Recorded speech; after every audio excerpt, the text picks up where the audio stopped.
আজকে আমাদের মন্দিরের উদ্বোধন হলো। আমাদের এটা মন্দির, অনেকে কার্যালয় বলছেন, আমরা অফিসিয়াল ল্যাঙ্গুয়েজ কার্যালয় ব্যবহার করছি, কিন্তু এটা আমাদের মন্দির। মন্দিরে আমরা পুজো দিয়ে আমরা সেই মন্দিরে পা দিলাম এবং আমি বলতে খুব আনন্দিত হচ্ছে, আমার ভালো লাগছে যে কেন্দ্রীয় প্রতিমন্ত্রী সুকান্ত মজুমদার তিনি ভিডিও কলে গোটা কার্যক্রমকে ব্যাপারে বললেন এবং সম্বোধিত করলেন। তিনি জানালেন যে তিনি আসবেন, তিনি ভোটের প্রচার শুরু হওয়ার আগে তারকেশ্বরে তিনি এসে পুজো দেবেন এবং মানুষের সঙ্গে কথা বলে যাবেন। আজ আমাদের এই কার্যালয় অর্থাৎ মন্দিরের উদ্বোধন হয়ে গেল।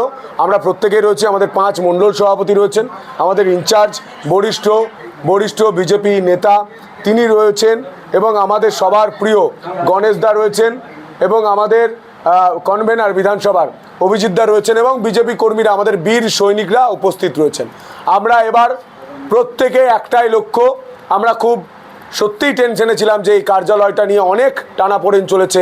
আপনারা জানেন এই কার্যালয় ঠিক করে দেওয়ার পরেও, এগ্রিমেন্ট হয়ে যাওয়ার পরেও কিছু গুন্ডা বাহিনী কার্যালয়ের মধ্যে চলে এসেছিল এবং মালিককে, কার্যালয়ের যিনি এই বাড়ির মালিক, তাকে ধমকানি চমকানি দেওয়া হয়। তো আমরা আজ থেকে কার্যালয় হয়ে গিয়েছে, কার্যালয় থেকেই গোটা বিধানসভার যে প্রচার, বিধানসভার যে লড়াই, সেই লড়াই আমরা লড়ব। আমাদের সঙ্গে প্রভারীজি রয়েছেন, অনেক অভিজ্ঞ ব্যক্তিত্ব, তিনি সরাসরি আমাদেরকে গাইড করবেন, তার দিক নির্দেশে আমরা লড়াইটা করে যাব। গতকাল রাত্রে একজন গুন্ডা 4 নম্বর মণ্ডলের, কি যেন নাম, লালটু চ্যাটার্জি, লালটু চ্যাটার্জি, প্রভাত চ্যাটার্জি আমাদের 4 নম্বর মণ্ডলের সভাপতি রয়েছেন। উনি জানেন, উনিও বলেছেন একাধিকবার যে 4 নম্বর মণ্ডলে আমরা তার আগের দিন প্রচার করি।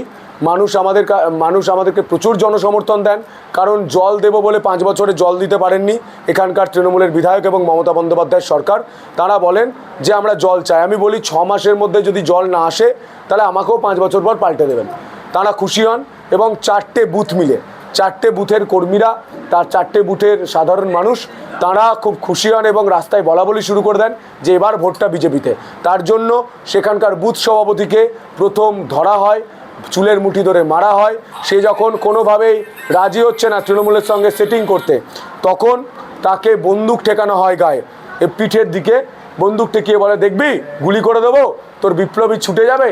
তখন তিনি একটু আক্রান্ত হন এবং সত্যি ঘাবড়ে যাওয়ার মতো বিষয়। আমরা তো বন্দুক নিয়ে খেলনা বন্দুকের মতো খেলাখেলি করি না। তো বন্দুক নিয়ে তিনি যেভাবে গুলি করে দেওয়ার হুমকি দিয়েছেন, তারপর তিনি আমাদেরকে জানান, আমরা সবাই মিলে থানায় যাই, আইন মেনে অভিযোগ করি, কিন্তু সেই লালটু চ্যাটার্জিকে এখনও গ্রেপ্তার হয়নি।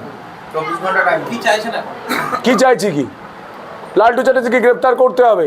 আর আমাদের লক্ষ্য ওই চুনোপুটি লালটু চ্যাটার্জির দিকে নয়, আমাদের লক্ষ্য এই তারকেশ্বরে পদ্ম ফোটাতে হবে। তার জন্য যা করতে হয় তাই করবো। কার মতো তো আপনার কি মনে হয়? এখানে যিনি বিধায়ক রয়েছেন কিছু যদি করেন তাকে মমতা বন্দ্যোপাধ্যায় বলছেন, আর লালটু চ্যাটার্জি যদি কিছু করেন তাতে বিধায়ক বলছে। এটা পরিষ্কার জিনিস। কালকে আপনি যখন প্রচারে গেছিলেন, একদিকে আপনি যখন দেখাচ্ছিলেন যে থানার গায়ে তৃণমূলের পোস্টার দেখা রয়েছে, তারপরে আপনারা মানে কর্মসূচি করে যখন আসেন, তারপরেই কি ওই পরিস্থিতিটার সৃষ্টি হয়? একদম রাত্রি কটা নাগাদ? 9টার সময় ঘটনা। আমরা 3টে পর্যন্ত গিয়েছি। আপনি প্রাক্তন হয়ে গেলেন, সাংবাদিক জীবন থেকে আপনি চলে আসছেন দ্বিতীয় ইনিংসে। কতটা মাথা উঁচু করে এই যে উদ্বোধন হলো কার্যালয়, এই থেকে আপনার জয়যাত্রা কতটা নিশ্চিত এবং কেমন লাগছে দ্বিতীয় ইনিংস? এটা মানুষ ঠিক করবে। দ্বিতীয় ইনিংস আমার খুব ভালো লাগছে। আমি জেনে শুনে সিদ্ধান্ত নিয়ে, কম সময় হলেও সিদ্ধান্ত নিয়ে আমি এসেছি। দেখুন, গোটা দেশ যে ছবি দেখেছে, গোটা পৃথিবী সেই ছবি দেখছে। প্রধানমন্ত্রীজির নেতৃত্বে গোটা বিশ্বে আমরা বিশ্বগুরু ভারত। এই মুহূর্তে বিভিন্ন দেশ যুদ্ধে জড়িয়ে পড়লেও আমাদের ভারত কিন্তু মাথা উঁচু করে বসবাস করছেন এখানকার সাধারণ মানুষ। এখানে সাধারণ মানুষ মাথা উঁচু করে দুর্গাপুজো পালন করতে পারছে। কিন্তু আমি বলে দিই, অনেক মুসলিম কান্ট্রি রয়েছে সেখানে যুদ্ধ পরিস্থিতি, ঈদ পালন করতে তারা পারেনি, কিন্তু আমাদের এখানকার মুসলিম ভাইয়েরা ঈদ পালন করতেও পেরেছে। এটাই মোদিজির ক্যালমা, এটাই মোদিজির গ্যারেন্টি।